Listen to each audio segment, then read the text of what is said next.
Hi again. So in this video, what we're going to do is talk about some of the what ifs that might happen in group, right? So what do we do if the client expresses that they're angry?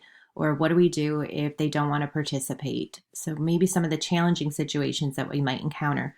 And the good news is actually you already have the skills in your toolbox to address this. We just need to think about how can we apply these skills maybe differently because we have multiple group members. So I've started off providing you with this video. It's certainly optional to watch because it's not the greatest video necessarily, but it does give like a little picture of what some different group members might look like. Who's the person that talks all the time and sort of dominates the group? What about the group member when you ask them questions really gets up in their head and has justification or rationalization for every sort of response, sort of has a reason for why things happen? Or what do we do with the client who's just sort of a very emotional group? You know, everything is very dramatic. So this video link gives you just some brief examples about those and gets you starting to think about what would I do in those situations. So you're welcome to take a look at that if you'd like. So as I mentioned, we actually already have the tools that we can use to work with these particular group members. And I'll just highlight a couple of these particular group members, and then we'll talk about some other challenging clients as well. So for example, the first one is the silent member. What do we do if a client is consistently sort of coming to group, maybe looks engaged, nodding their head, isn't really problematic, but doesn't have a lot to offer or to say?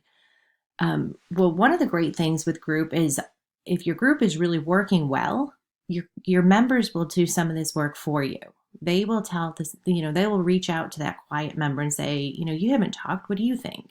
Or they might confront the member who's really dominant and taking over the group and saying, you need to back off.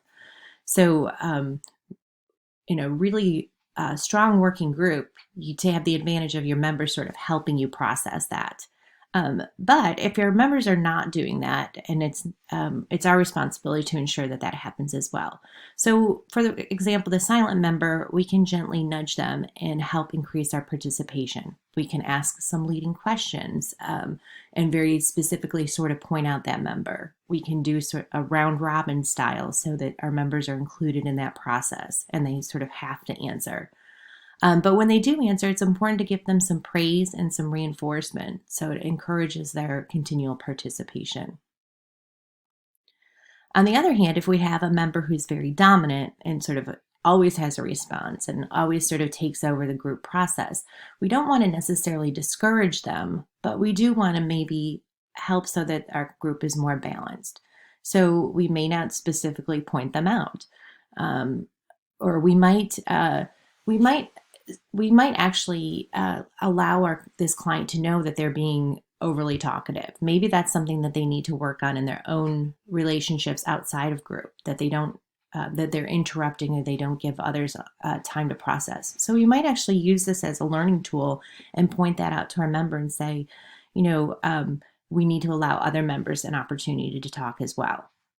So part of that might be developmental. For adolescents or children, we might very specifically say, you need to take your turn. For adults who are being more dominant, we might also sort of point that out in a gentle way. There's also ways that we can use those dominant group members to help us with our group process. So for example, we might sort of give them the role, as sort of an informal role of a co-facilitator. So maybe we promote them in a sense that says, help me out with this process. I'd like to get more of the members engaged. How can you help me sort of ask questions or reinforce some of the concepts that are going on? So there might be some ways that we can actually use those dominant skills to our advantage in the group process. And then finally, I wanted to touch on the quote unquote resistant client, or the one who maybe feels like they don't need to be in the group. And so one of the things that we need to look at is, what is their motivation? How come they're coming to the group?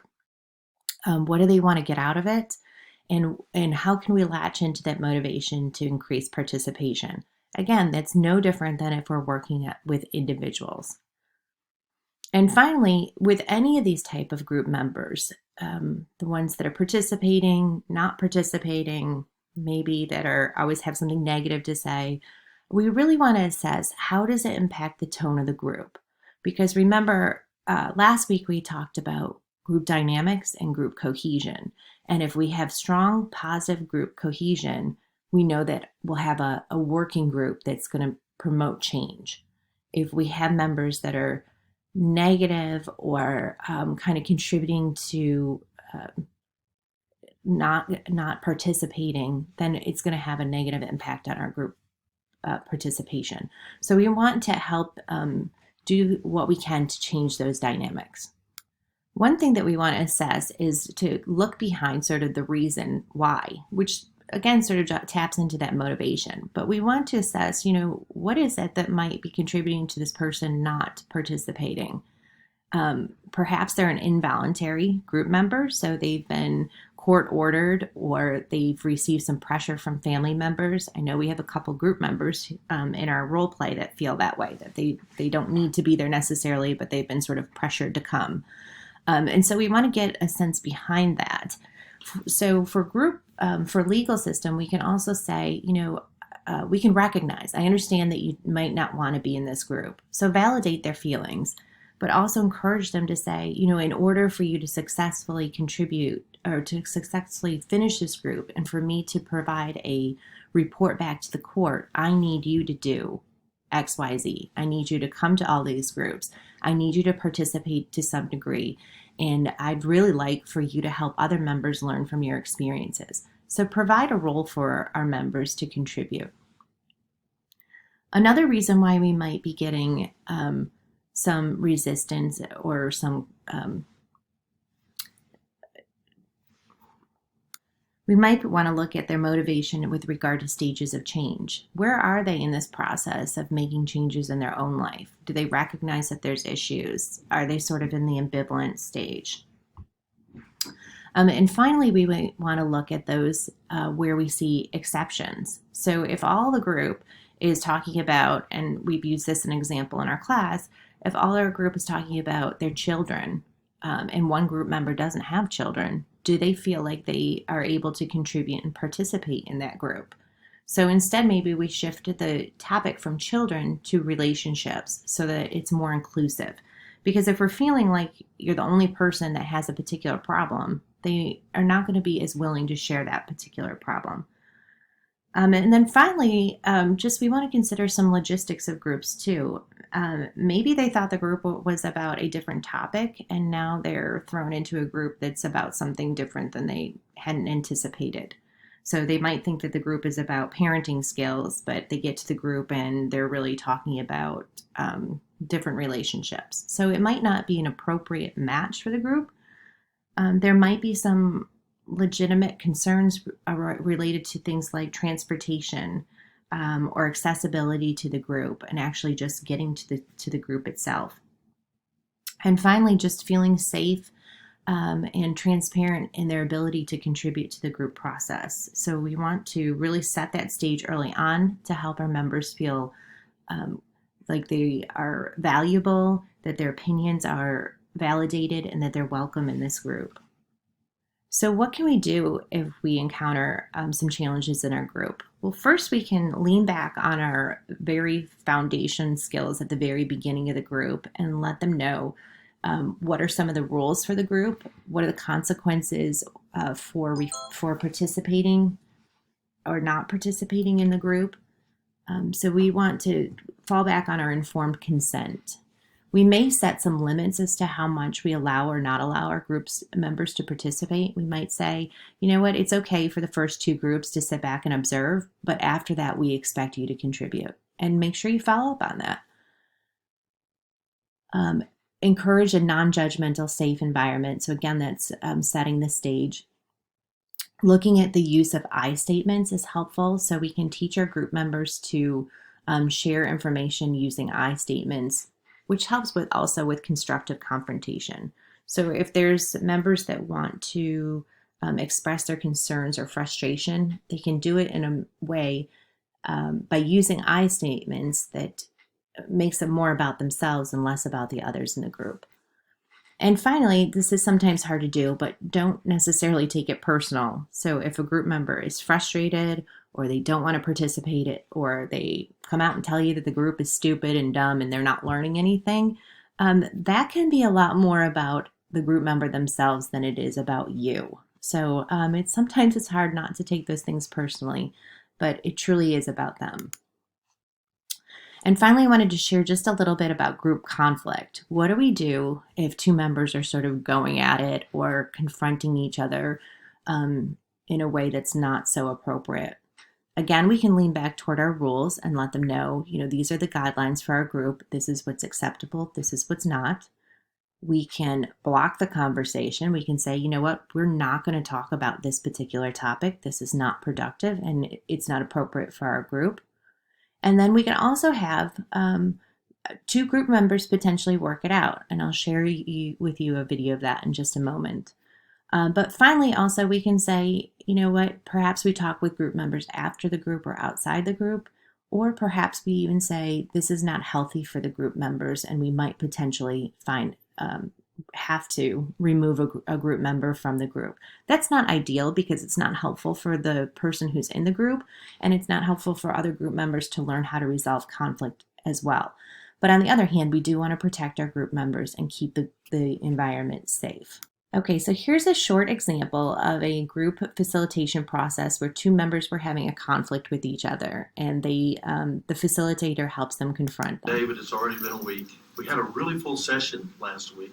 Is there anything from last week that we wanted to bring up? Yes, ma'am. I just want to say that last week I was trying to share my feelings about this problem that I have, taking care of my mom, and it's just interrupt me. Oh, okay.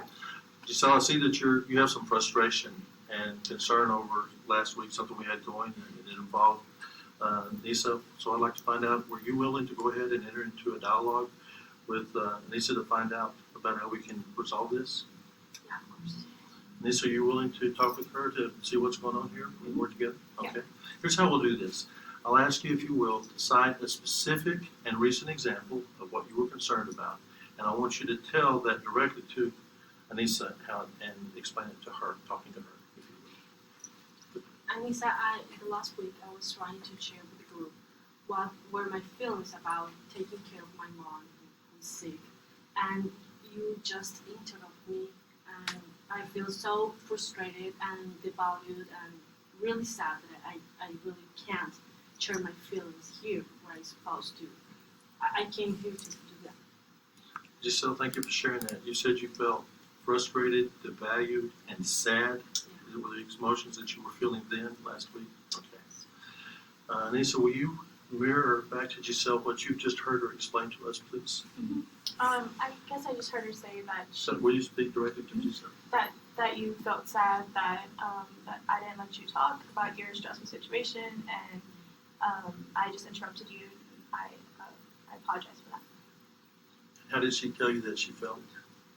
That she felt frustrated and sad and devalued. Okay, right now, here and now, how are you feeling based on what you just said and heard?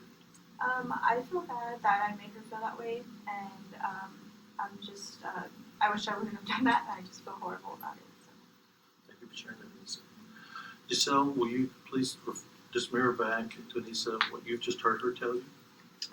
Anissa told me that she Directly to Anissa, please. Anissa, you didn't realize about this thing but you feel horrible about it, and you apologize to it. Thank you both for participating. I appreciate that. Okay, so I'm not sure how you all felt about that video, but I thought it was a good example of how maybe you can work conflict out directly in group. It allows the other members to observe how conflict can be resolved, and also the members who are having problems are able to work it out among one another and using I statements reflecting back what they had heard. So that's one strategy that you might be able to use. In this last slide here, I'm providing you with some videos of some additional references. You're welcome to go look at these. There's some good tools. Maybe plug them in on your and take a walk and listen to some of these strategies that you might be able to use.